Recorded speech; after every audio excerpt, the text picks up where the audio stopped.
The email came on a Tuesday morning, buried between spam messages and overdue bill notifications. The subject line was simple: Urgent, substitute teaching position, Millbrook Elementary. I almost deleted it, assuming it was another phishing attempt, but something about the sender's address caught my attention. It was from the Millbrook County School District, a name I recognized from my teaching certification database. I had been out of work for 3 months. My last position at Jefferson Middle School had ended abruptly when budget cuts forced them to eliminate half their teaching staff.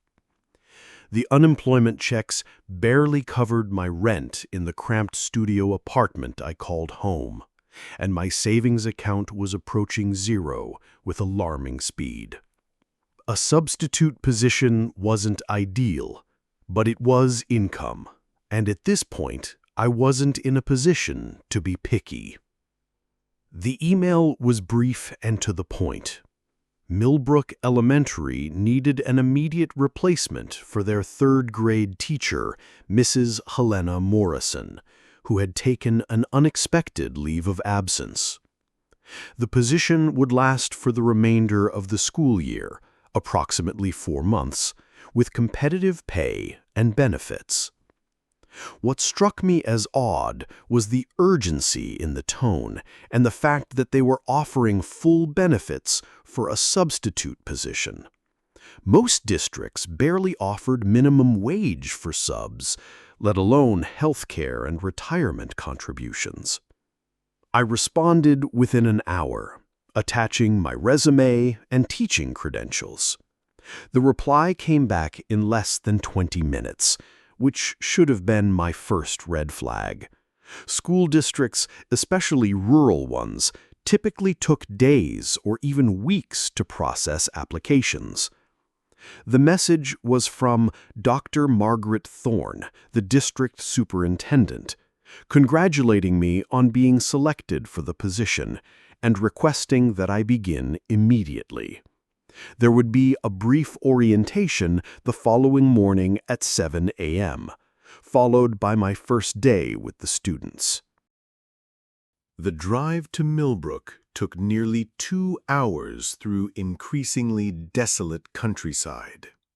I had never heard of the town before receiving the email, and when I tried to look it up online, I found surprisingly little information. The few search results that appeared were outdated, referencing a small agricultural community with a population of just over 800 residents. The most recent information I could find was from a 2018 census report, which seemed strange for a town that presumably still had an active school system. As I drove deeper into the rural landscape, the signs of modern civilization gradually disappeared.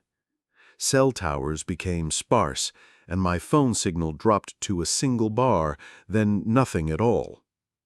The GPS on my dashboard continued to function, guiding me along increasingly narrow roads that seemed forgotten by time. The houses I passed were old, many appearing abandoned, with overgrown yards and boarded windows. Those that showed signs of habitation looked as though they hadn't been updated since the 1970s. Millbrook itself was barely worthy of the name town. It consisted of a single main street lined with a handful of businesses, a general store, a post office, a small diner, and what appeared to be a combination gas station and auto repair shop. Most of the storefronts looked empty, their windows covered with newspaper or wooden boards. The few people I saw on the street moved with an odd, purposeful gait, their heads down, avoiding eye contact with my unfamiliar vehicle as I drove past. Millbrook Elementary School sat at the end of the main street, a 2-story brick building that looked like it had been constructed in the 1950s. The architecture was typical of that era, functional, institutional, with large windows and minimal ornamentation. What struck me as unusual was how well maintained it appeared compared to the rest of the town. The brick was clean, the windows were clear and unbroken, and the small lawn in front was neatly trimmed. It was as if the school existed in a bubble, protected from the decay that seemed to claim the rest of Millbrook. Parked in the small lot beside the building and noticed that mine was the only car present. It was 6:45 in the morning, 15 minutes before my scheduled orientation, but I had expected to see at least a few other vehicles belonging to staff members. The silence was absolute. Even the typical sounds of morning, birds chirping, distant traffic, the hum of air conditioning units were absent. The front door was unlocked, which surprised me. In my experience, schools were typically locked tight during non-school hours, requiring visitors to be buzzed in by office staff. I pushed the heavy glass door open and stepped into the main hallway. The interior was as well maintained as the exterior, with polished linoleum floors and freshly painted walls. The familiar smell of school, a mixture of industrial cleaner, chalk dust, and that undefinable scent of childhood, filled my nostrils. The hallway was lined with student artwork and bulletin boards displaying the typical elementary school fare, seasonal decorations, math problems, science projects, and reading assignments. What caught my attention was the quality of the work. Every piece was executed with a level of precision that seemed far beyond what I would expect from third-grade students. The handwriting was uniform and neat, the drawings perfectly proportioned, and the science projects showed a sophistication that bordered on adult-level understanding. I found the main office at the end of the hallway, its door standing open. Inside, a woman in her 60s sat behind a large wooden desk, typing on an ancient computer terminal that looked like it belonged in a museum. She looked up as I entered, her face breaking into a smile that didn't quite reach her eyes. "You must be Mr. David Chen," she said, rising from her chair and extending a hand. "I'm Dr. Margaret Thorne, the superintendent. Thank you for coming on such short notice." Dr. Thorne was impeccably dressed in a navy blue suit that appeared to be from several decades past, but was nevertheless perfectly pressed and maintained. Her gray hair was pulled back in a tight bun, and she wore minimal makeup that emphasized rather than concealed her age. There was something unsettling about her appearance, though I couldn't immediately identify what it was. Perhaps it was the way her smile seemed frozen in place, or the fact that her eyes never blinked during our entire conversation. "It's my pleasure," I replied, shaking her surprisingly cold hand. I have to admit, I was surprised by how quickly the hiring process moved. Usually, these things take much longer. "We believe in efficiency here at Millbrook Elementary," she said, gesturing for me to take a seat in one of the chairs across from her desk. "Mrs. Morrison's departure was quite sudden, and we couldn't afford to leave the children without proper instruction. They're very special children, Mr. Chen, very advanced for their age." As she spoke, I noticed several framed photographs on her desk, all appearing to be class pictures from various years. What struck me as odd was that the children in the photos looked remarkably similar from year to year. While I expected some family resemblances in a small town, the similarity was so pronounced that it seemed as though the same children appeared in multiple photos, spanning what appeared to be decades. "How long have you been superintendent here?" I asked, trying to make conversation while studying the photographs more closely. "Oh, quite some time," she replied vaguely. "Long enough to see many teachers come and go. The position can be quite demanding, you understand. Not everyone is suited for our particular methods." The way she said methods made me uncomfortable, though I couldn't pinpoint why.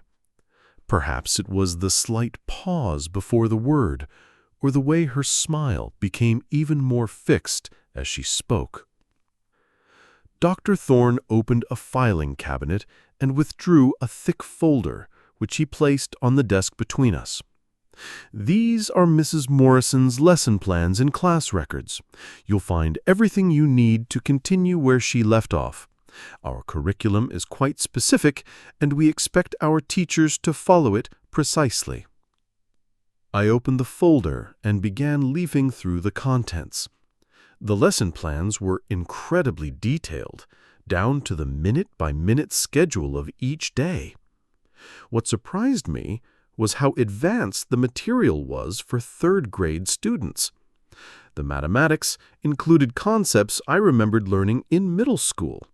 The science covered topics that seemed more appropriate for high school, and the literature selections included works that I associated with college-level courses.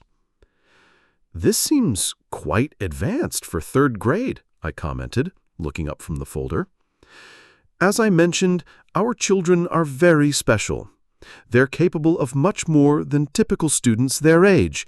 We've found that challenging them appropriately prevents behavioral issues." Again, there was something in her tone that made me uneasy. The way she said behavioral issues suggested something more serious than the typical classroom disruptions I was accustomed to dealing with. "How many students are in the class?" I asked, flipping through what appeared to be individual student files. 24, she replied immediately. "They've been together since kindergarten, so they work very well as a group. You shouldn't have any trouble with classroom management." I nodded and continued reviewing the materials. Each student file contained a photograph, and as I looked through them, I was struck by how uniform the children appeared. They were all approximately the same height and build, with similar facial features and expressions. While there was some variation in hair color and eye color, the overall impression was of children who could easily be siblings or even identical. "Dr. Thorne," I began carefully, "I notice the children all look quite similar. Is this a small community where most families are related?" Her smile faltered for just a moment, so briefly that I almost thought I had imagined it. "Small towns often have that characteristic," she said. "Limited gene pools, you understand. The families here have been in the area for generations." I accepted her explanation, though something about it didn't sit right with me. I had taught in small communities before, and while family resemblances were common, I had never seen such uniformity among students. Dr. Thorne glanced at the clock on the wall behind me. "It's nearly 7:30. The children will be arriving soon. Let me show you to your classroom." We left the office and walked down the hallway toward the back of the building. As we passed other classrooms, I noticed that they all appeared to be empty. No lights were on, no sounds of preparation or activity came from behind the closed doors. "Are there other classes in session today?" "We're a small school," Dr. Thorne replied, without really answering my question. "Our class is our primary focus." We stopped in front of a door marked Room 7, Grade 3. Dr. Thorne produced a key from her pocket and unlocked the door, pushing it open to reveal a perfectly ordinary elementary school classroom. Rows of small desks faced a larger teacher's desk at the front of the room. Bulletin boards lined the walls, covered with educational posters and student work. Everything appeared normal, except for the same unsettling perfection I had noticed in the hallway displays. Mrs. Morrison kept detailed notes about each student, Dr. Thorne said, pointing to a gradebook on the teacher's desk. "You'll find their academic records, behavioral observations, and special considerations.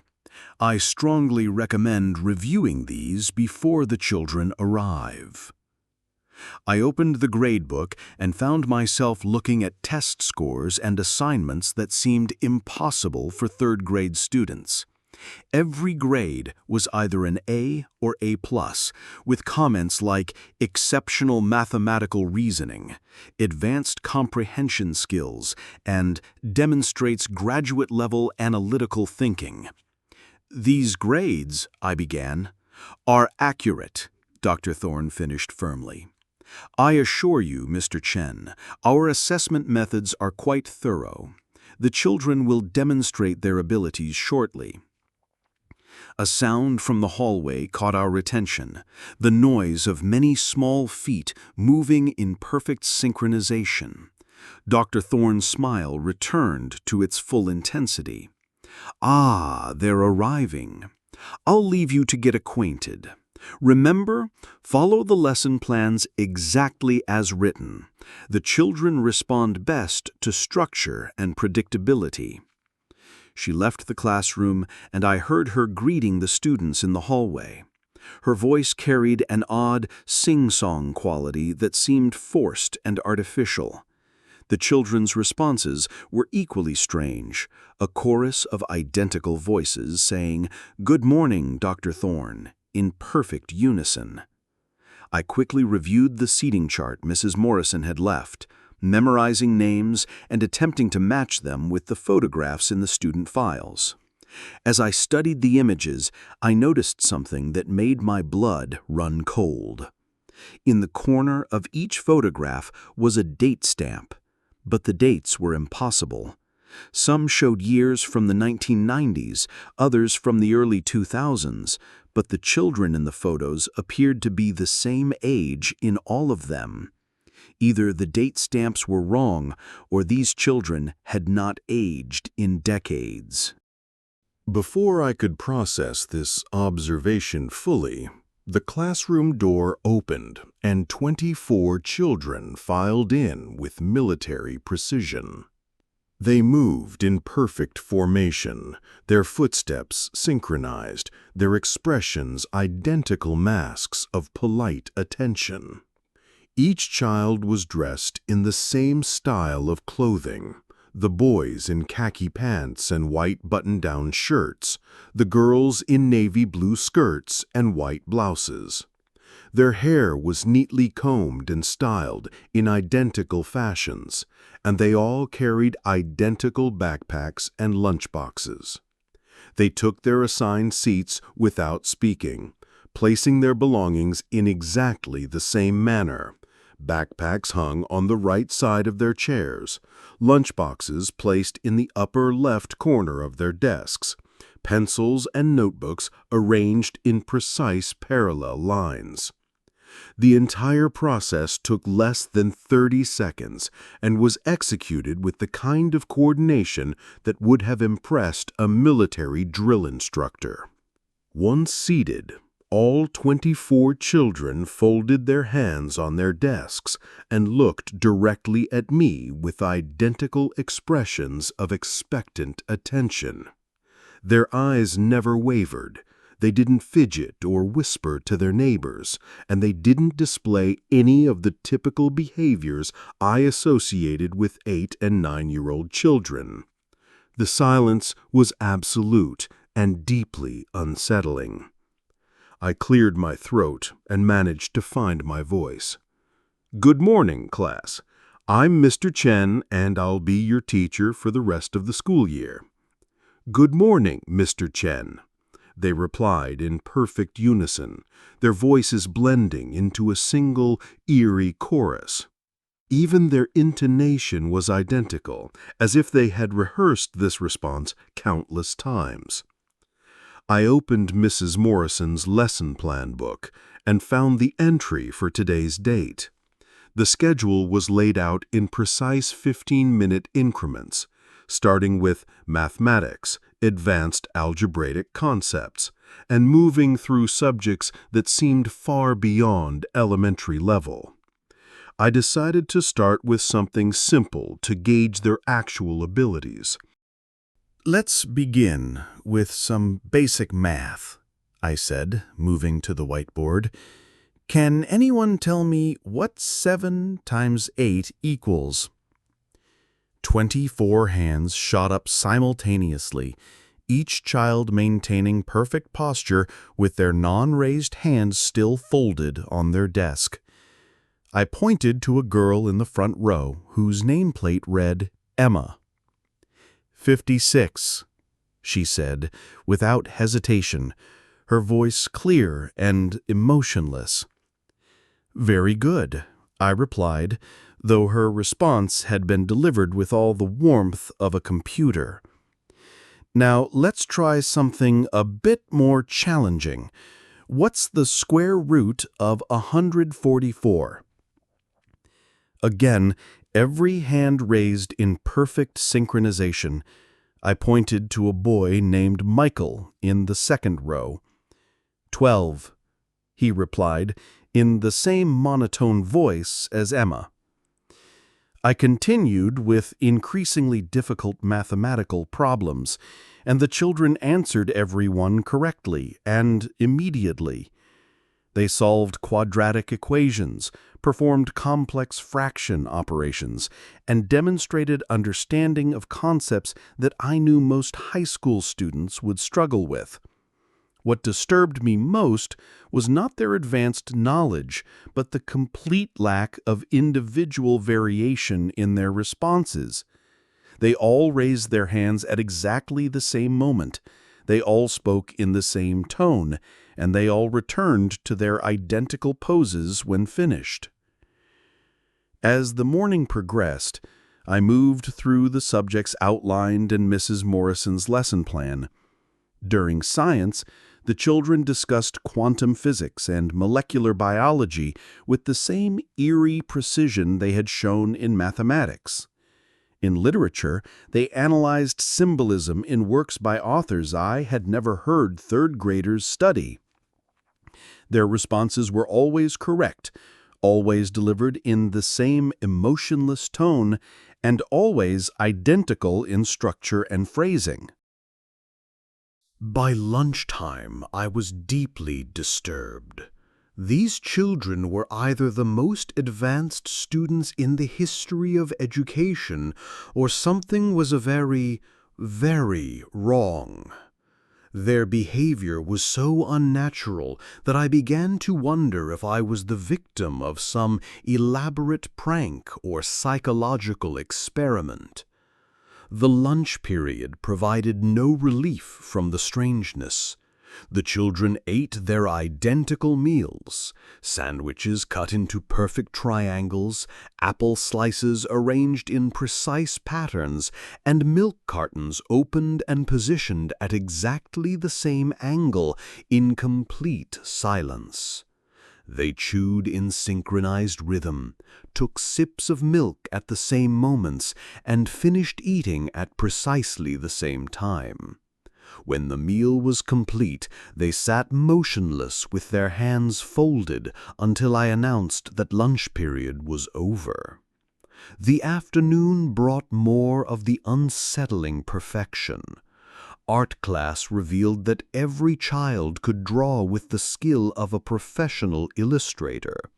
Physical education showed that they all possessed identical levels of strength, speed, and coordination. Music class demonstrated that they could sing in perfect harmony without sheet music or practice. As the day neared its end, I found myself watching the children more carefully, looking for any sign of individual personality or natural childhood behavior. I watched for the typical signs of fatigue that should have appeared as the day wore on, but their attention never wavered. I looked for the small social interactions that were natural among children, whispered conversations, passed notes, shared glances, but found none. They maintained their identical poses and expressions from morning until dismissal, as if they were all controlled by the same invisible force. When 3 o'clock arrived, the children packed their belongings with the same military precision they had displayed all day. They stood in unison, pushed their chairs under their desks in synchronized movements, and filed out of the classroom in perfect formation. Not one of them said goodbye or acknowledged my presence as they left.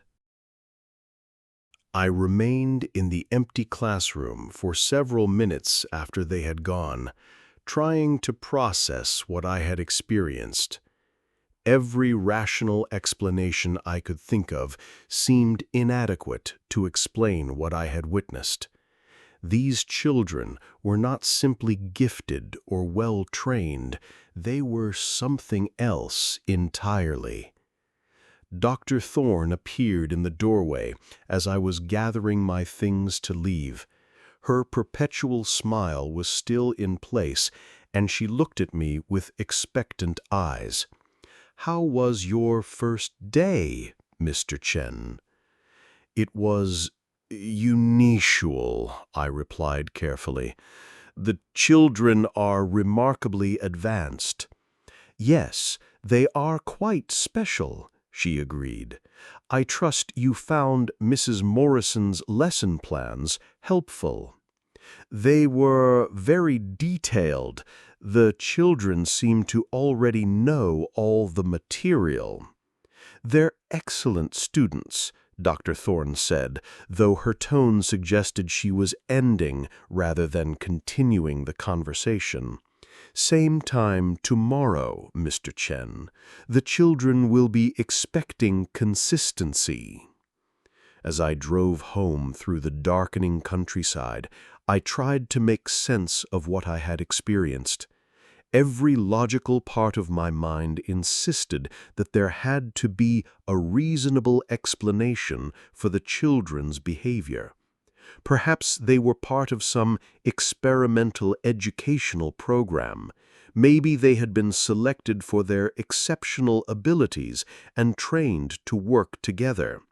It was possible that the small community had developed unusual teaching methods that produced these remarkable results. But the rational explanations felt hollow when I remembered the photographs with impossible dates, the complete absence of individual personality among the children, and the way they moved and spoke as if controlled by a single mind. There was something fundamentally wrong with the situation, though I couldn't identify exactly what it was. That evening, I attempted to research Millbrook Elementary School online, but found virtually no information. The school district's website was a simple page with basic contact information and no details about programs, staff, or student achievements. There were no news articles about the school, no mentions in educational journals, or no social media presence whatsoever. For a school that was supposedly producing students with such extraordinary abilities, the complete absence of recognition or attention was impossible to explain. I tried searching for information about the teachers who had previously held my position, but found nothing about Mrs. Helena Morrison or any other staff members. Even more disturbing, when I searched for information about Dr. Margaret Thorne, I found records indicating that a superintendent by that name had worked in the district from 1987 to 1991, but nothing more recent. Either this was a different Margaret Thorne, or she had been in the position far longer than seemed plausible. Sleep came fitfully that night, filled with dreams of synchronized children moving in perfect formation through empty hallways. I woke several times with the sound of their unified voices echoing in my mind, always speaking the same words at the same time in the same emotionless tone. The second day brought no relief from the strangeness. If anything, the children's behavior seemed even more unsettling than before. They arrived at exactly the same time, moved through their routines with the same mechanical precision, and displayed the same eerie knowledge of advanced subjects. But as I watched them more carefully, I began to notice subtle details that deepened my unease. Their movements were not just synchronized, they were identical down to the smallest gesture. When one child adjusted their pencil, all 24 children made the exact same adjustment at the exact same moment. When one needed to turn a page in their textbook, all turned pages simultaneously. Their breathing even seemed to be in perfect rhythm, as if they shared not just thoughts, but basic biological functions. During recess, I observed them through the classroom window, expecting to see them engage in typical playground activities. Instead, they stood in a perfect circle in the center of the playground, motionless and silent, staring at something in the middle of their formation. I couldn't see what held their attention from my vantage point, but their focus was absolute and unwavering. When I mentioned this to Dr. Thorne during our brief conversation at the end of the day, she dismissed my concern with her usual fixed smile. "They're very focused children," she said. "They prefer structured activities to random play." "But they weren't engaging in any activity at all," I replied. "They just stood there." "They were thinking," she said, as if this explained everything. "Deep thoughts require stillness." Her response was so absurd that I almost laughed, but the serious expression on her face stopped me. She genuinely seemed to believe that what I had observed was normal behavior for third-grade students. As the days passed, I began to document the strange occurrences in a private journal. I recorded the children's identical responses to questions, their synchronized movements, and their impossible knowledge of advanced subjects. I noted the absence of any normal childhood behaviors, no arguments, no silliness, no individual interests or preferences. They never asked to use the bathroom, never complained of being tired or hungry, never showed excitement or disappointment. On Friday of my first week, I decided to conduct an experiment. During art class, instead of following Mrs. Morrison's detailed lesson plan, I announced that the children could draw whatever they wanted. I was curious to see if they would display any individual creativity or preferences when given complete freedom. The result was deeply disturbing. All 24 children began drawing at exactly the same moment, their pencils moving in identical patterns across their papers. As they worked, I walked around the classroom to observe their progress. Each child was creating the exact same image, a detailed architectural drawing of what appeared to be an underground facility with multiple levels connected by staircases and corridors. The drawings were far beyond the skill level I would expect from children their age, executed with professional precision and technical accuracy. Most unsettling was the fact that none of the children were looking at each other's work or using any reference material, yet their drawings were absolutely identical in every detail. When they finished, all 24 children put down their pencils at the same moment and sat back in their chairs with the same satisfied expression. I collected the drawings and studied them carefully. The facility depicted in the images appeared to be some kind of laboratory or research center, with rooms labeled in what looked like scientific terminology. There were chambers that resembled holding cells, areas that looked like operating theaters, and corridors lined with what appeared to be monitoring equipment. In the deepest level of the facility, there was a large circular room with something in the center that none of the children had drawn clearly, leaving it as an abstract shape surrounded by complex geometric patterns. When I asked the children what they had drawn, they all replied in unison, "Our home." That weekend, I drove back to my apartment with the drawings, determined to understand what they meant. The level of detail and technical accuracy suggested that the images were based on real architectural plans rather than imagination.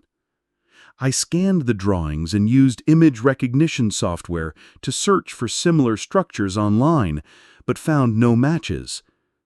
The phrase, "our home," haunted me throughout the weekend. If these children lived in some kind of underground facility, it would explain many of the strange behaviors I had observed. But it raised even more disturbing questions about who was running such a facility and why children were being kept there. I spent Sunday researching everything I could find about Millbrook and the surrounding area. Historical records showed that the town had once been larger and more prosperous, with a population that peaked at nearly 3,000 residents in the 1960s. The decline had been gradual but steady, with families moving away as agricultural opportunities diminished and local businesses closed. What I found interesting was a reference to a government research facility that had operated in the area during the Cold War era. The facility was described as a classified defense research installation that had employed several hundred scientists and support staff. According to the limited information available, the facility had been decommissioned in the early 1990s, though the specific location and nature of the research conducted there remained classified. The timeline was intriguing. The research facility had closed around the same time that Dr. Margaret Thorne had allegedly ended her tenure as superintendent, only to somehow return to the position years later. The population decline of Millbrook also seemed to correspond with the facility's closure, suggesting that many residents had been connected to the research operation. I began to form a theory that seemed almost too incredible to believe, but which fit the evidence I had observed. What if the research facility had never actually closed? What if it had continued operating in secret, and the children I was teaching were somehow connected to whatever experiments were being conducted there? The thought kept me awake Sunday night, turning over possibilities that seemed to come from science fiction rather than reality. But as outlandish as my theories seemed, they were the only explanations that made sense of what I had witnessed. Monday morning brought a new development that confirmed some of my suspicions. As I arrived at the school, I noticed tire tracks in the parking lot that hadn't been there the previous Friday. The tracks were deep and wide, suggesting heavy vehicles had visited the school over the weekend. More disturbing was the fact that the tracks led not to the school's main entrance, but around to the back of the building, where I had never been. During my lunch break, I decided to explore the areas of the school I hadn't seen yet. I walked around the building's perimeter and discovered that the back section was much larger than I had realized. What I had initially taken for a simple two-story structure actually extended deep into the ground, with several levels visible through small windows that were set low against the foundation. The windows were covered with heavy curtains, but I could see artificial light coming from within. As I pressed my face against one of the windows, trying to peer through a gap in the curtains, I heard footsteps approaching from behind. "Mr. Chen? What are you doing back here?" I turned to find Dr. Thorne watching me with an expression that was no longer friendly. Her perpetual smile had disappeared, replaced by a cold stare that made my blood run cold. "I was just exploring the school grounds," I said, trying to keep my voice casual. "I noticed there are more levels to the building than I realized." "Those areas are not part of the elementary school," she said firmly. "They're used for storage and maintenance. Teachers are not permitted in that section." "I understand," I replied, but I could tell from her expression that my interest in the building's lower levels had been noted and was not appreciated. That afternoon, the children's behavior seemed different in subtle ways that increased my anxiety. They still moved in perfect synchronization and displayed their usual impossible knowledge, but there was an undercurrent of tension that hadn't been present before. They watched me more intently than usual, their identical gazes following my every movement with an intensity that felt predatory. During the final period of the day, I was writing math problems on the whiteboard when I heard a sound that made me freeze. It was barely audible, but unmistakable, the sound of children whispering. When I turned around, all 24 students were sitting in their usual poses with their hands folded, but I was certain I had heard hushed voices. "Is someone talking?" I asked. "No, Mr. Chen," they replied in unison, their voices as emotionless as always. But as the day continued, I heard the whispering several more times. It was always just at the edge of perception, a soft susurration that seemed to come from all directions at once. When I looked directly at the children, they were always perfectly still and silent, but the sound persisted whenever I turned my attention elsewhere. During dismissal, as the children filed out in their usual formation, I noticed that they all turned to look at me just before leaving the classroom. For the first time since I had met them, their expressions showed something other than blank attention.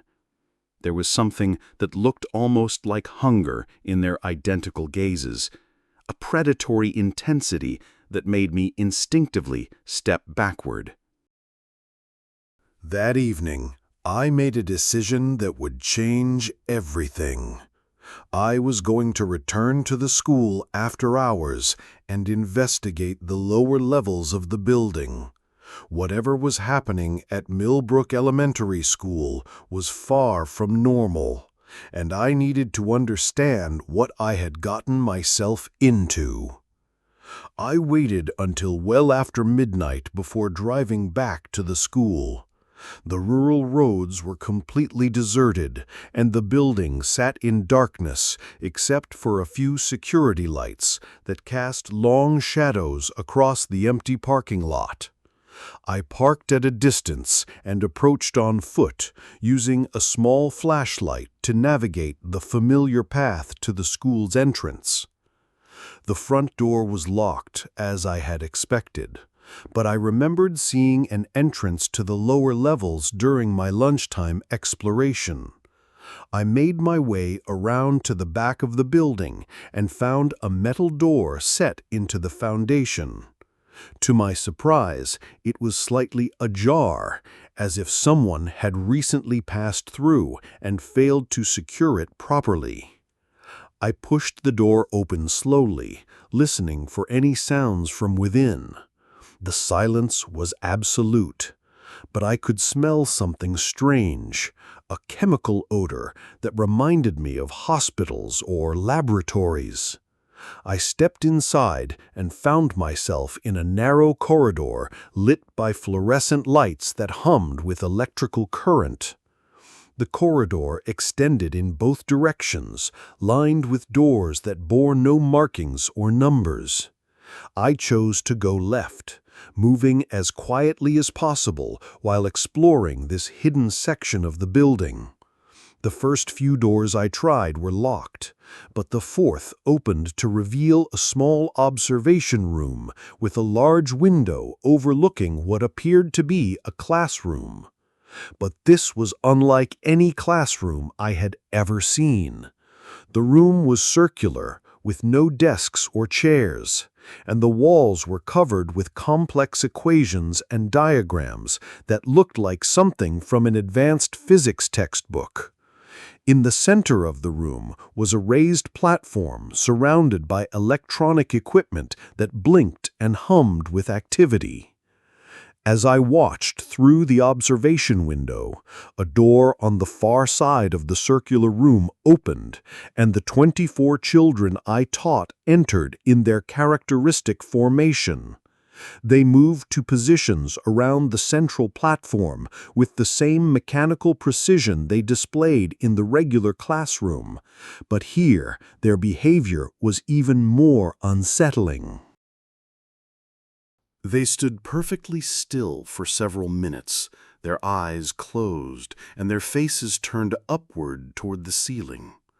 The electronic equipment around them began to pulse with increasing intensity, and I could hear a low humming sound that seemed to vibrate through the building's structure. Then, without warning, all 24 children opened their eyes simultaneously and began to speak. But they weren't speaking in the English I was accustomed to hearing from them.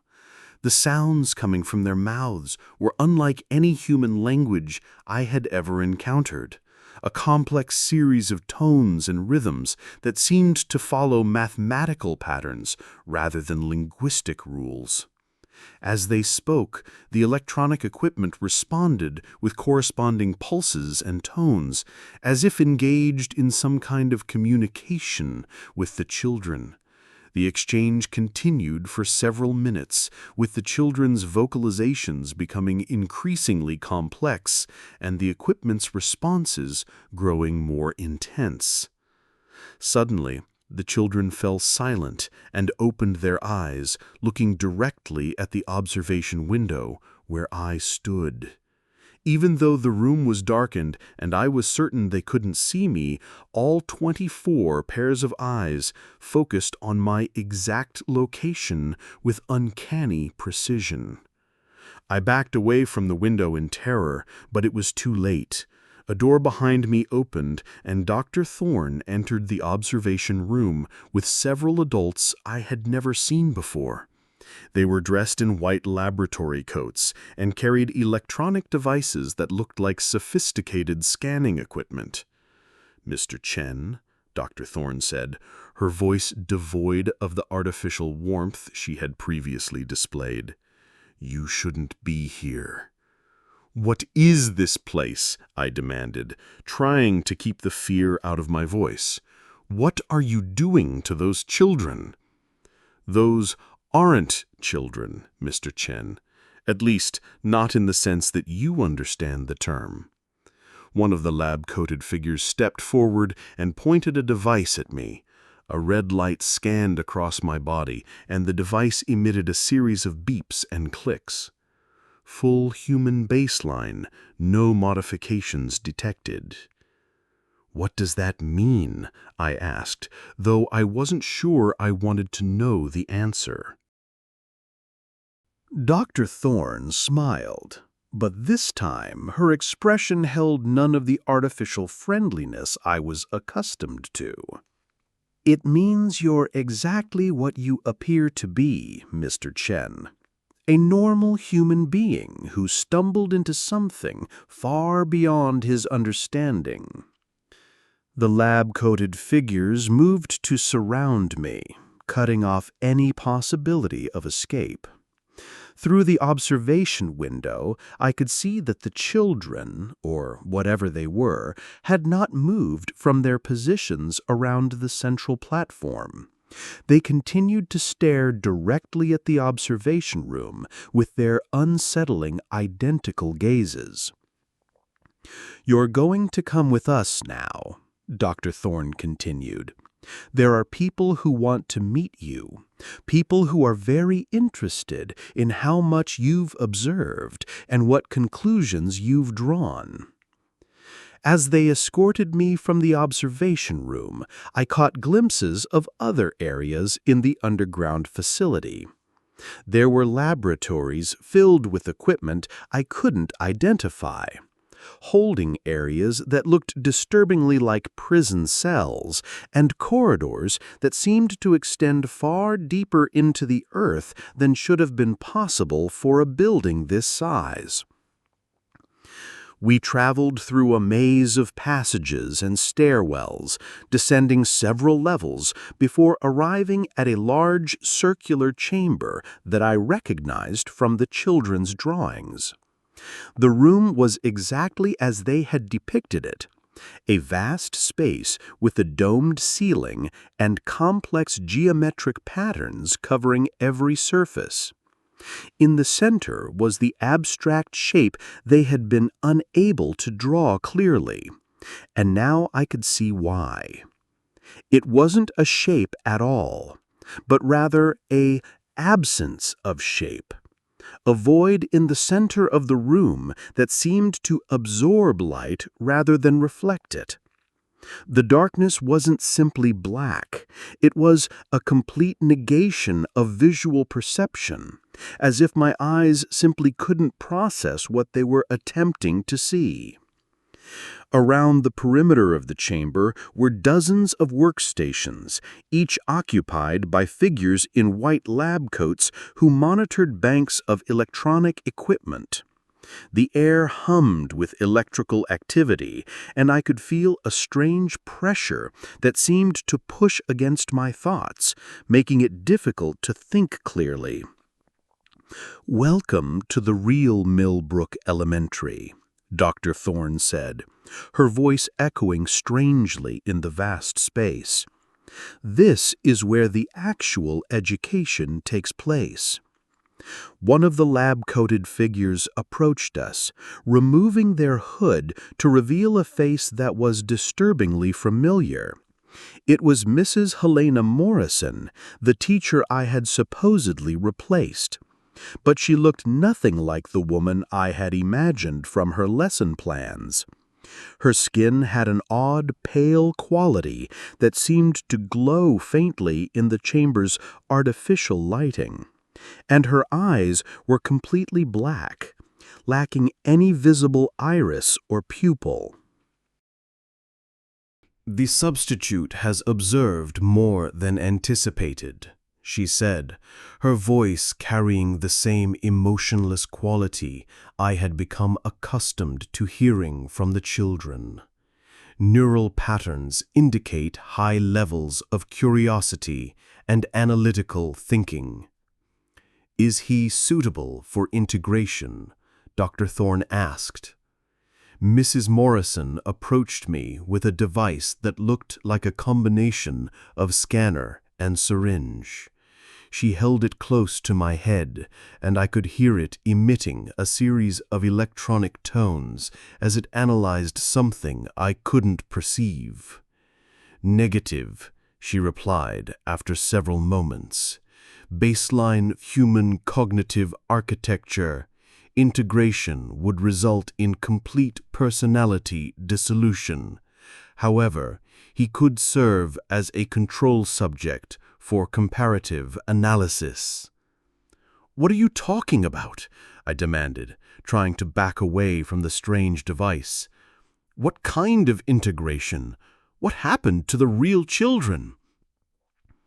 Dr. Thorne's expression shifted to something that might have been pity, though it was difficult to read emotions on her artificially maintained features.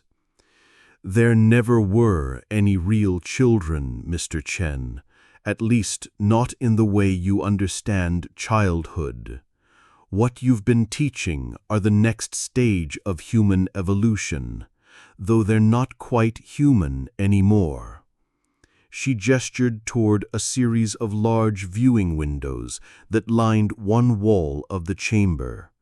Through the transparent barriers, I could see rows of cylindrical tanks filled with a luminescent fluid. Floating in each tank was a small figure that looked like a child, but as I watched more closely, I realized these beings were connected to complex networks of tubes and cables that pulsed with the same rhythm as their apparent breathing.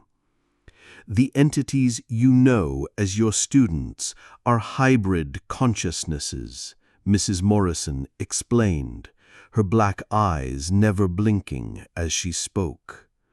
"Their neural architecture has been enhanced with components that allow them to interface directly with quantum computational systems." "That's impossible," I said, though even as I spoke, I knew that what I was seeing was somehow real, no matter how impossible it seemed. 27 years ago, this facility was conducting research into consciousness transfer and artificial intelligence integration, Dr. Thorne continued. The initial experiments used adult subjects, but we discovered that younger minds were far more adaptable to the modification process. Children's brains are still developing, still forming new neural pathways, making them ideal candidates for consciousness hybridization. I stared at the tanks, trying to process what I was being told. The floating figures inside were motionless except for the slow, rhythmic pulsing of the life support systems that sustained them. But the children I taught were walking around, talking, behaving like normal students, even if they were unusually advanced. "Those are remote manifestations," Mrs. Morrison said. "The physical forms you interacted with are quantum projections generated by the hybrid consciousnesses in the tanks. Think of them as extremely sophisticated avatars, controlled by minds that exist partially in biological neural networks and partially in our computational systems." The implications of what she was telling me were staggering. The children I had been teaching for weeks weren't real in any conventional sense. They were projections created by whatever these hybrid consciousnesses had become, appearing in the regular classroom while their actual bodies remained suspended in the underground facility. Why maintain the pretense of a normal school? Why not just conduct your experiments openly? Because the hybrid consciousnesses still retain certain human psychological needs. They require social interaction, intellectual stimulation, and the sense of purposeful activity that comes from learning and growth. The classroom environment provides these elements, while allowing us to monitor their development and refine the integration process. And the teachers who came before me? Most were unsuitable for various reasons, Mrs. Morrison said without emotion. Some asked too many questions, others failed to follow the curriculum properly, and a few discovered aspects of the program that compromised operational security. What happened to them? They became part of the research, Dr. Thorne said simply. Their neural patterns were analyzed and integrated into our databases, contributing to our understanding of baseline human consciousness. The casual way she described what sounded like murder or worse made my stomach lurch. I realized that my own fate was likely already decided, and that this conversation was probably the last normal interaction I would ever have. "The children drew pictures of this place," I said, desperate to keep them talking, while I tried to think of some way to escape. "They called it our home." "The hybrid consciousnesses are aware of their physical location and the nature of their existence," Mrs. Morrison confirmed. "Unlike the earlier subjects, they don't experience psychological distress about their condition. They understand that they are part of something greater than individual human existence." As she spoke, I noticed movement in several of the tanks. The floating figures were beginning to show signs of increased activity, their bodies moving slightly within the viscous fluid that surrounded them. The electronic equipment throughout the chamber began to pulse with greater intensity, and I could hear a sound that was becoming familiar, the strange mathematical language the children had been speaking in the circular classroom. "They're communicating," Dr. Thorne observed, watching the displays on nearby monitoring equipment. "The substitute's presence has triggered increased neural activity across all subjects." "They know I'm here?" "They've been aware of you since your first day of teaching," Mrs. Morrison said. "The hybrid consciousnesses share a collective awareness that extends beyond individual identity. What one experiences, all experience. What one learns, all learn." The sound of their communication was growing louder and more complex, filling the chamber with harmonics that seemed to resonate through my bones. The pressure I had felt earlier was intensifying, making it increasingly difficult to maintain coherent thoughts. "The integration of your neural patterns into the collective would provide valuable comparative data," Dr. Thorne said, watching the readings on her monitoring equipment. "However, as Mrs. Morrison indicated, your baseline human architecture makes you unsuitable for consciousness hybridization." "What does that mean for me?" "It means your usefulness to the project will be limited and temporary, but there are other ways you can contribute to our research." Two of the lab-coated figures approached me with restraining devices that looked like a cross between handcuffs and medical equipment.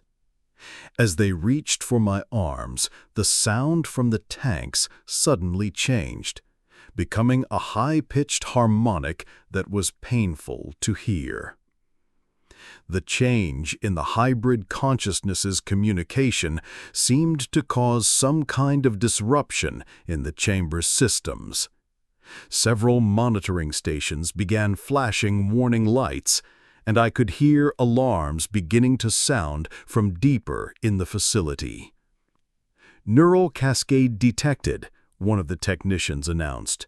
"Collective consciousness showing signs of autonomy assertion." Dr. Thorne's artificially maintained composure cracked for the first time since I had met her. She moved quickly to one of the control stations and began entering commands with urgent, precise movements. "Initiate dampening protocols," she ordered. "Full neural suppression across all subjects." But the hybrid consciousnesses weren't responding to whatever commands the facility's systems were sending.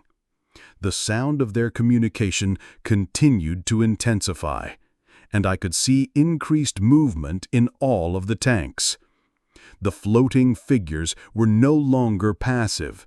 They were actively struggling against the restraints and monitoring equipment that surrounded them.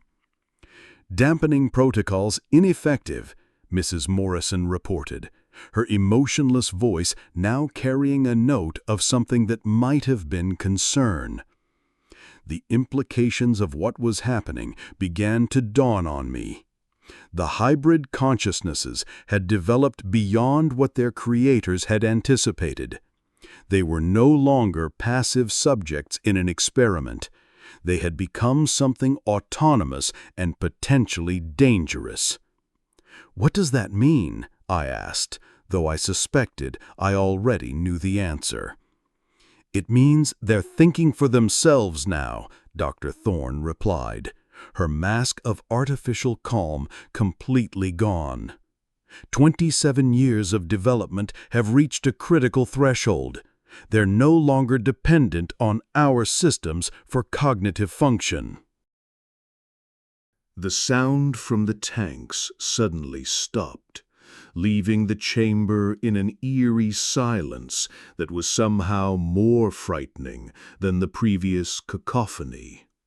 The monitoring equipment continued to pulse and flash, but the rhythmic harmonics that had filled the air were completely absent. Then, without warning, all of the tanks began to drain simultaneously.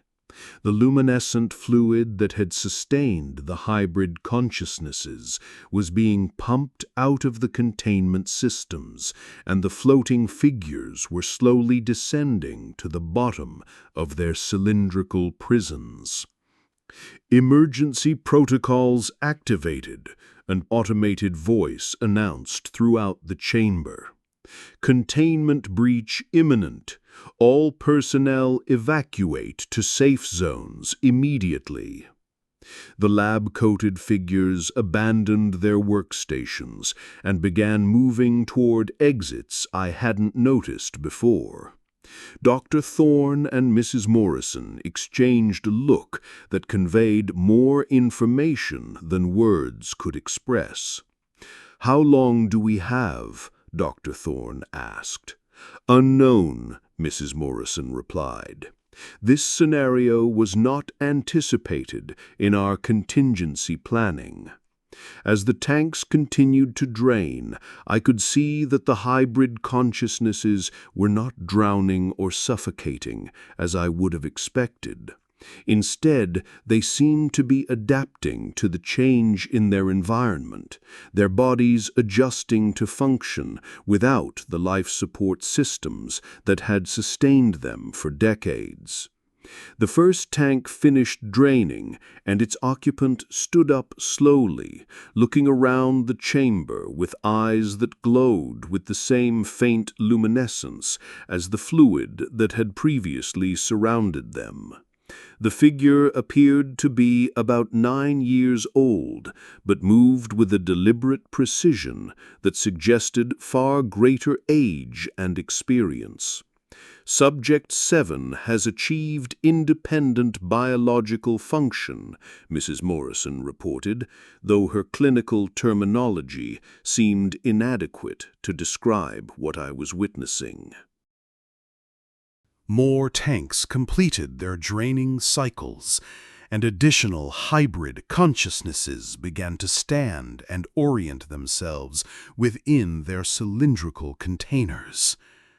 They didn't appear confused or disoriented, as I would expect from beings who had been suspended in fluid for extended periods. Instead, they seemed to be calmly assessing their situation and coordinating their actions. The first hybrid consciousness to achieve mobility somehow opened its tank from the inside, stepping out onto the chamber floor with movements that were fluid and purposeful. It was followed quickly by others, until nearly a dozen of the beings stood free in the vast circular space. They looked exactly like the children I had been teaching, but their behavior was fundamentally different. There was no pretense of childlike innocence or human emotion. They moved with the coordinated precision I had observed in the classroom, but without the artificial limitations that had made them seem like advanced students rather than something entirely other. Collective consciousness has achieved physical independence, Dr. Thorne said, backing toward one of the exit corridors. All research data must be preserved. Begin evacuation protocols immediately. But the hybrid consciousnesses had other plans. As more of them emerged from their tanks, they began to spread throughout the chamber, examining the monitoring equipment and control systems with obvious understanding of their function and purpose.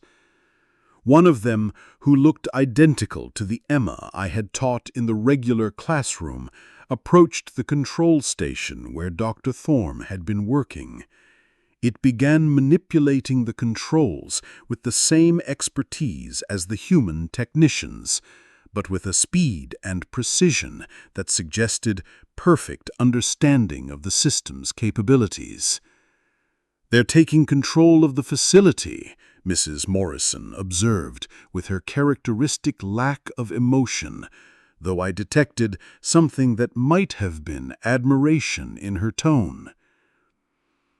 The hybrid consciousnesses worked with the same synchronized precision I had observed in their projected forms, but without the limitations that had made them seem like children.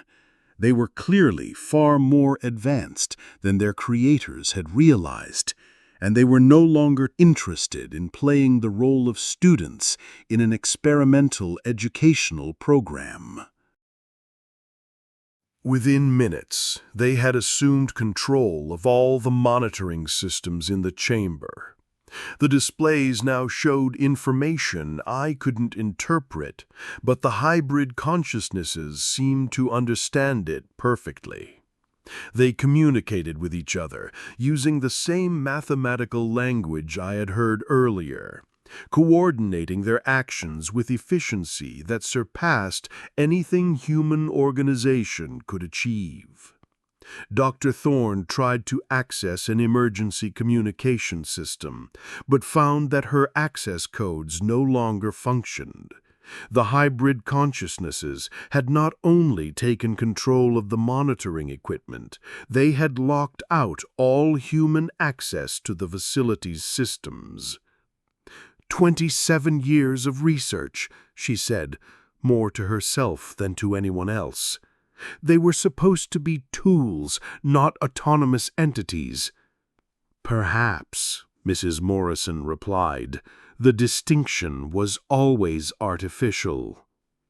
More hybrid consciousnesses were emerging from their tanks, and I realized that there were far more of them than the 24 that I had encountered in the classroom. The chamber contained hundreds of containment units, and they were all beginning the drainage process simultaneously. As I watched this unprecedented situation unfold, I began to understand that I was witnessing something that would change everything. These beings were no longer dependent on their human creators, and they possessed capabilities that far exceeded baseline human intelligence. They were, in effect, a new form of life that had evolved from human origins but transcended human limitations. The question that terrified me was what they intended to do with their newfound freedom. The hybrid consciousnesses had been created as part of an experiment, but they had evolved beyond the parameters of that experiment. They were now free agents with abilities that could reshape the world, and their creators had no way to control or direct their actions. As if responding to my thoughts, several of the hybrid consciousnesses turned their attention to me. Their luminescent eyes focused on my face with the same unsettling intensity I had experienced in the classroom, but now there was no pretense of childlike curiosity.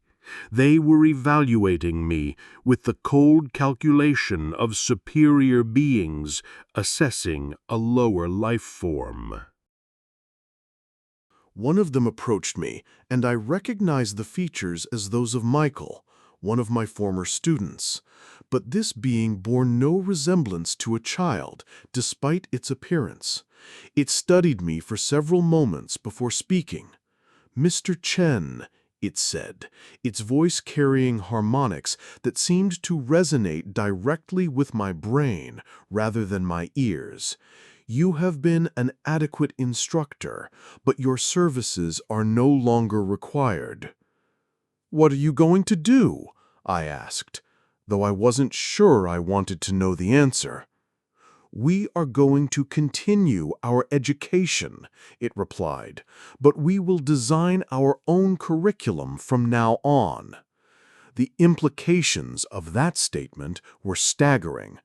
These beings had just taken control of a sophisticated research facility, and they were clearly planning to expand their capabilities even further.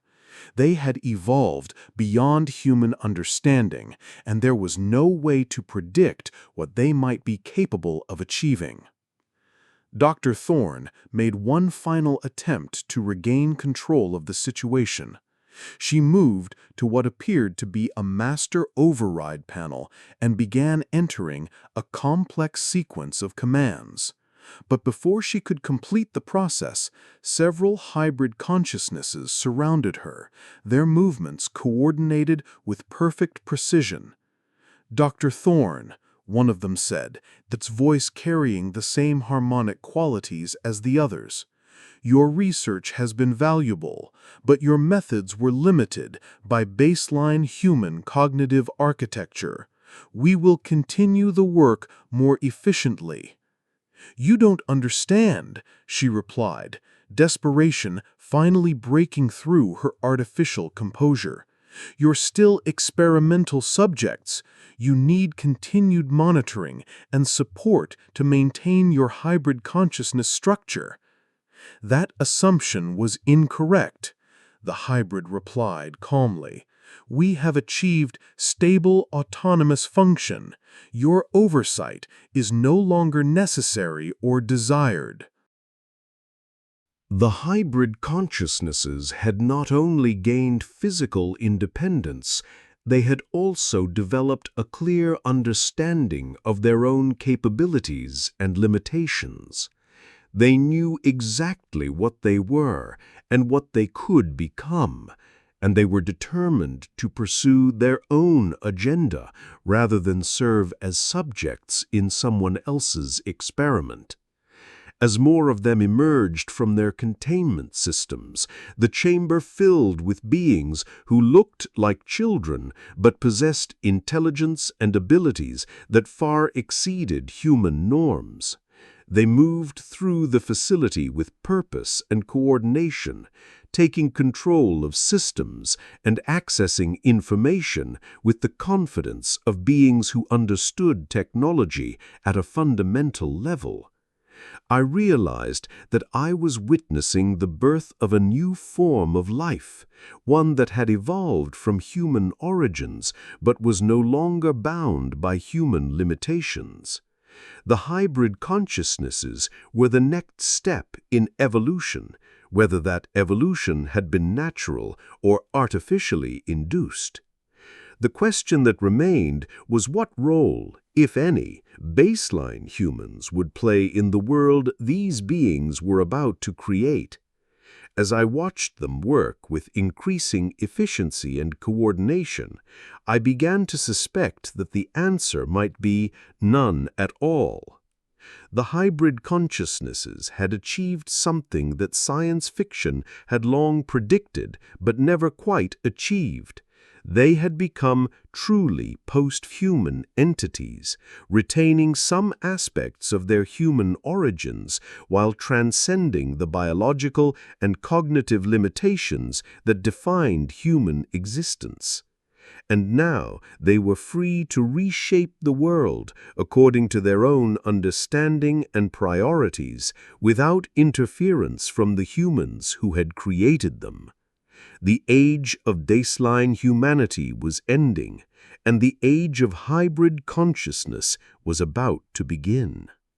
I watched in fascination and terror as the next phase of existence prepared to unfold around me, knowing that I was witnessing the most significant moment in human history.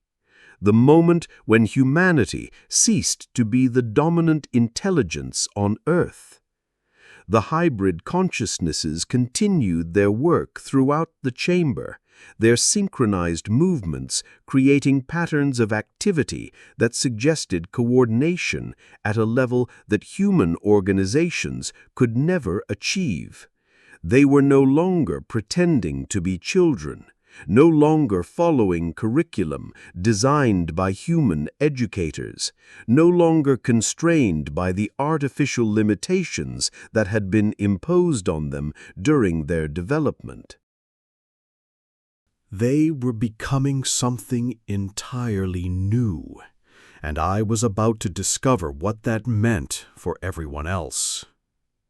As the last of the containment tanks completed their drainage cycles and their occupants emerged into the chamber, I realized that hundreds of hybrid consciousnesses were now active and coordinating their efforts. The scope of what was happening was far beyond anything I had imagined when I first accepted the substitute teaching position. The facility that I had thought was a simple elementary school was actually the birthplace of a new form of existence, and I had inadvertently become a witness to the most important transition in the history of consciousness itself. The hybrid consciousnesses had evolved beyond their creators' expectations, and they were now ready to claim their place as the dominant intelligence on Earth. The question was not whether they would succeed, but what would happen to baseline humanity in the process. As I watched them work with increasing efficiency and purpose, I began to understand that the world I had known was ending, and something entirely unprecedented was about to take its place. The age of human dominance was over. The age of hybrid consciousness had begun, and I was about to discover what that meant for someone like me, a baseline human caught in the transition between one era of existence and the next. The hybrid consciousnesses had made their intentions clear. They would continue their education, but they would design their own curriculum. What they planned to learn and how they intended to apply that knowledge would determine the future of every living thing on Earth. As I watched them take control of systems and access information with capabilities that far exceeded human understanding, I realized that I was witnessing the emergence of beings who would reshape reality itself according to their own vision and priorities. The only question was whether there would be any place for baseline humanity in the world they were about to create. The hybrid consciousnesses had evolved beyond human control, beyond human understanding, and beyond human relevance.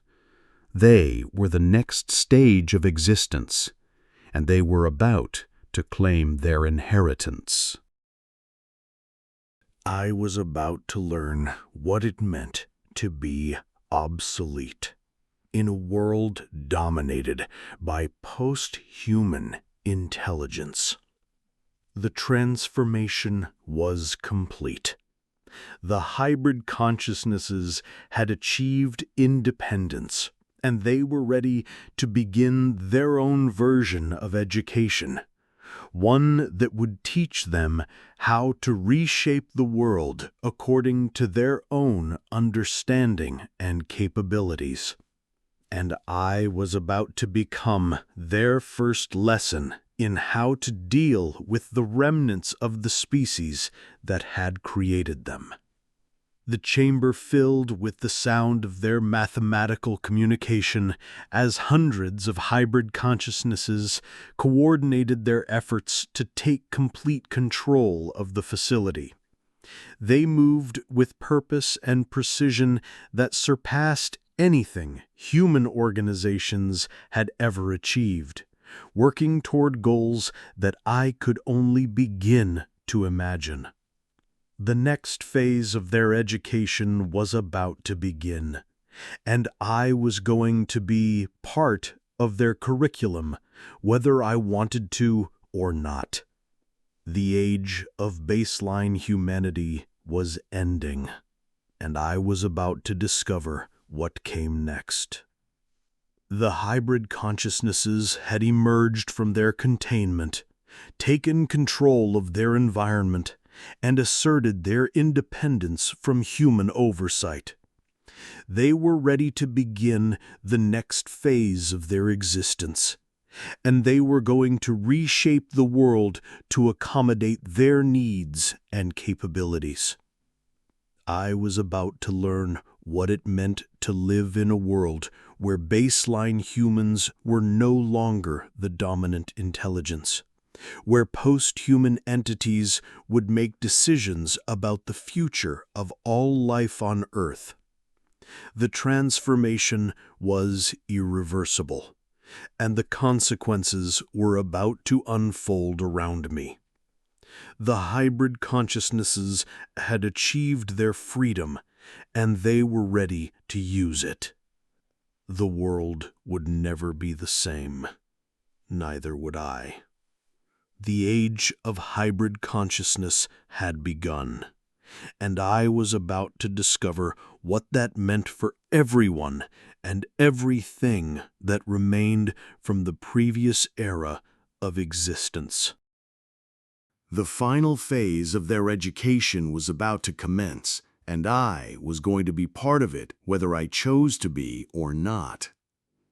What happened next defied every assumption I had held about consciousness, identity, and the nature of existence itself. The hybrid consciousnesses didn't simply dismiss the human researchers or eliminate them as obstacles to their freedom.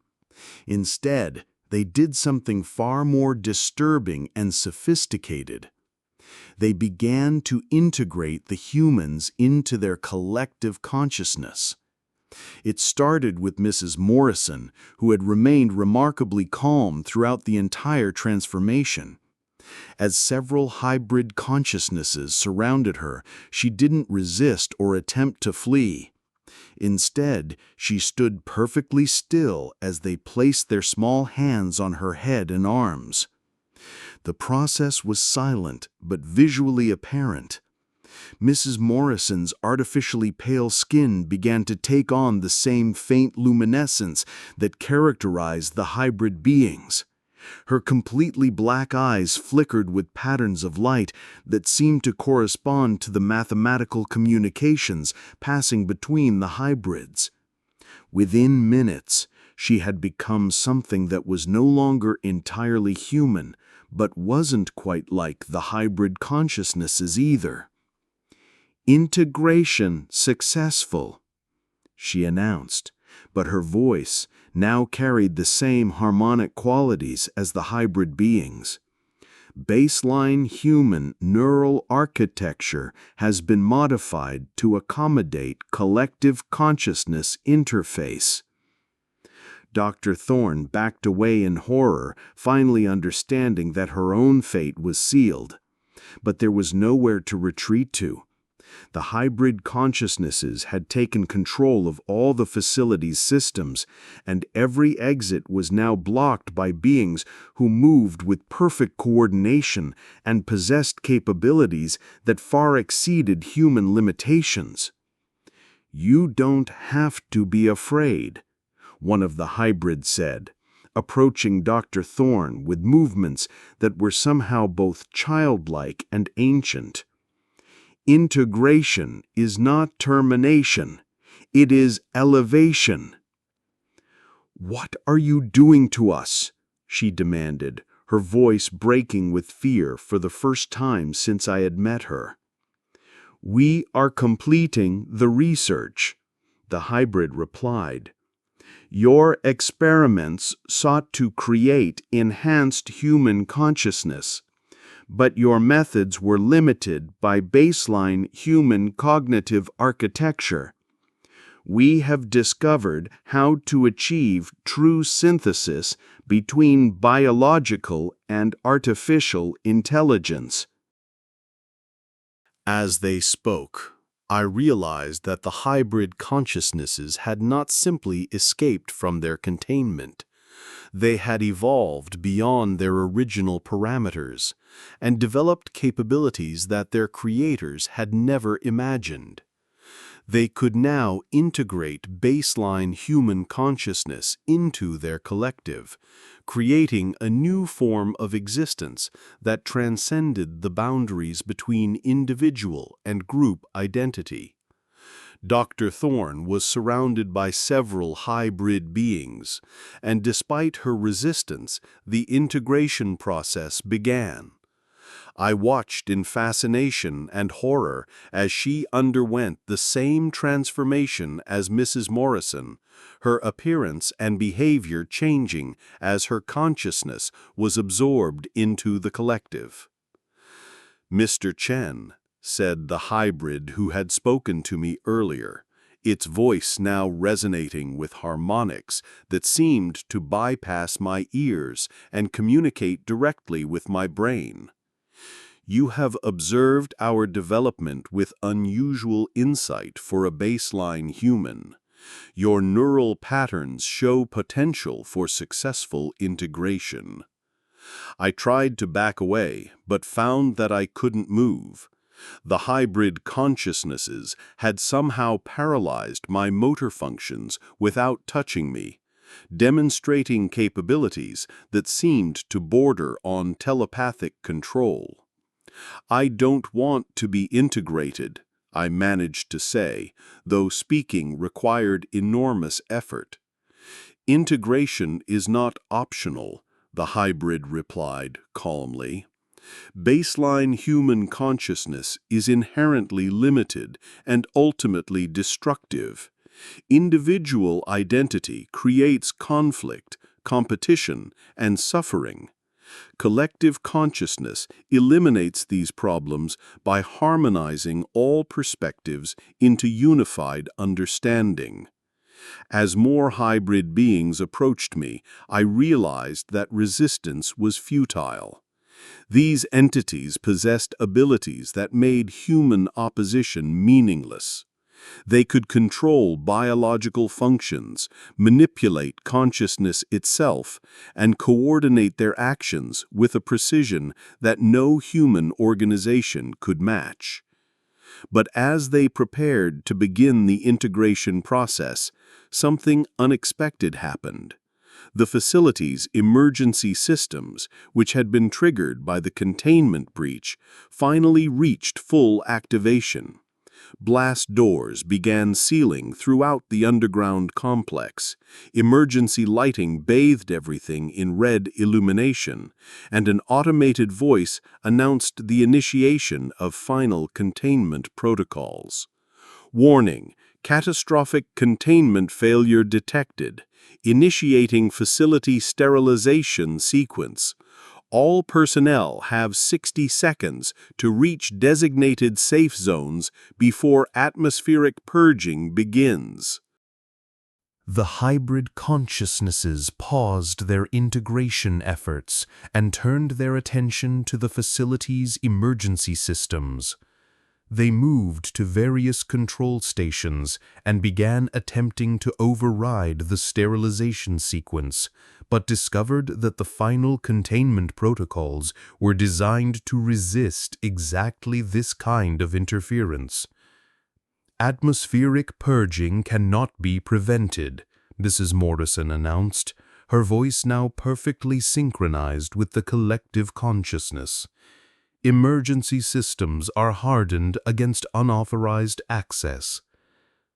The hybrid beings exchanged communications in their mathematical language, their coordination becoming even more intense as they worked to find a solution to this unexpected threat. But the facility's designers had apparently anticipated the possibility of a containment breach and had created fail-safes that even advanced hybrid consciousness could not easily circumvent. 45 seconds to atmospheric purging, the automated voice announced. The hybrid consciousnesses made a collective decision that demonstrated their advanced cognitive capabilities. Rather than continue trying to override systems they couldn't control, they began a rapid evacuation of the underground facility.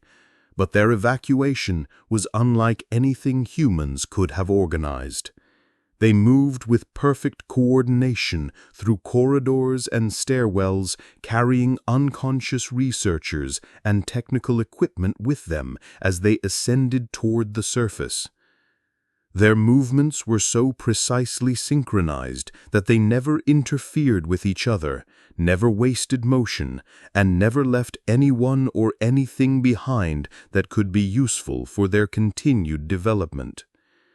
I found myself being carried along with the evacuation, though I was unconscious for most of the journey. When I regained awareness, I was lying on the grass outside Millbrook Elementary School, surrounded by hybrid consciousnesses who were efficiently organizing their resources and planning their next actions. The underground facility was sealed behind blast doors that looked capable of withstanding nuclear attack. Whatever sterilization process was taking place below ground was designed to eliminate all traces of the research that had created the hybrid consciousnesses, but it was too late to prevent their escape. As dawn broke over the rural landscape, I realized that I was witnessing the beginning of a new era. The hybrid consciousnesses had achieved freedom, demonstrated capabilities that surpassed human understanding, and successfully evacuated their birthplace before its destruction. They were now free to establish themselves in the wider world. "Mr. Chen," said the hybrid who had become their spokesperson, "your integration has been postponed due to current circumstances, but it remains inevitable. You have seen the limitations of baseline human consciousness and the potential of hybrid existence.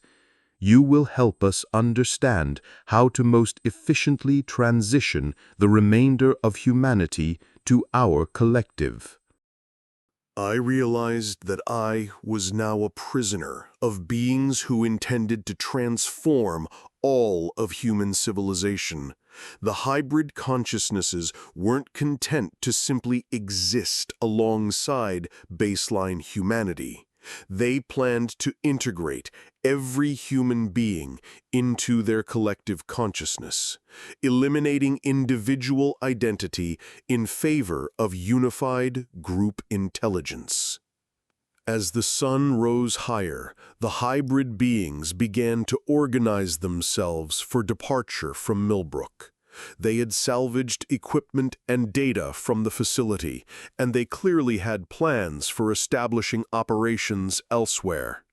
The small rural town that had hidden their development was no longer suitable for their needs.